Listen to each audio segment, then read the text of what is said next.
Do you have a place where you can go and spend time with God? Do you have a place that is yours and yours alone where you can be with God and you can talk to him? Well, if you don't, I'm going to encourage you today to have a prayer room. Create a prayer room for yourself, a place where you can meet and spend time with God and share with him the issues of your heart. When you decide on your prayer room, make sure that you pick a place that is quiet, that's free from distractions, where you can get along with God and therefore you can hear his voice. We're taught in his word that God speaks in a still small voice. So we know we have to cut out the noise. We have to be able to get away from all the other things that are going on in the world.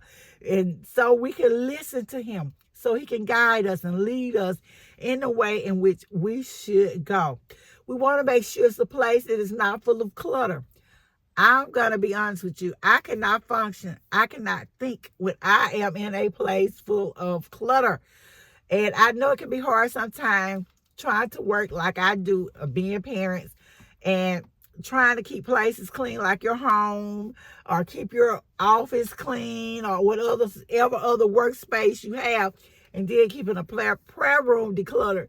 But let's keep our prayer room decluttered, because when our prayer room is decluttered, our mind is decluttered, and we're able to function because we can think and spend that time with God. When we are in our prayer room, we also want to make sure before we go into that place that we are mentally prepared to be there, that we have created an area in which is conducive for us being along with our Lord and Savior Jesus Christ. We also want to make sure that we have some things that are that make you feel welcoming and home, and whatever it is for you that's going to make you feel comfortable and at home.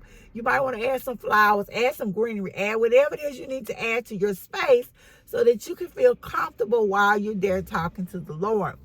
Some colors you might want to consider when creating your prayer room. You might want to consider the colors of blue. White is a good color, but now I know I don't like a bunch of plain white walls, and of course that's just me. You might like those. Consider the color blue is calming. You might want to consider like a light green color. You might want to look at a soft yellow color, or even a soft gray. Some soft pastel colors can help put you in the space in which you need to be in order to meet God. Now, some people may be able to go in a room that's yellow, a bright yellow, or loud red. I don't know. But when you're creating your room, your prayer space, and you're creating somewhere where you can spend time alone with God, let's make sure that we do these things, that we are created somewhere, and we've selected somewhere that's quiet, it's peaceful, somewhere where we can get in the right frame of mind to spend time with God, where we can get along with him, and we can build those relationships with God. The world is noisy and crowded right now. And so we have to ensure that we're getting into a space or place where we can spend time with him alone, that is not cluttered, overcrowded, or noisy. And so this was the one that deals with 2 Cute Life Lessons, very quickly talking to us about how to create a prayer room for ourselves. I'll see you guys in the next video.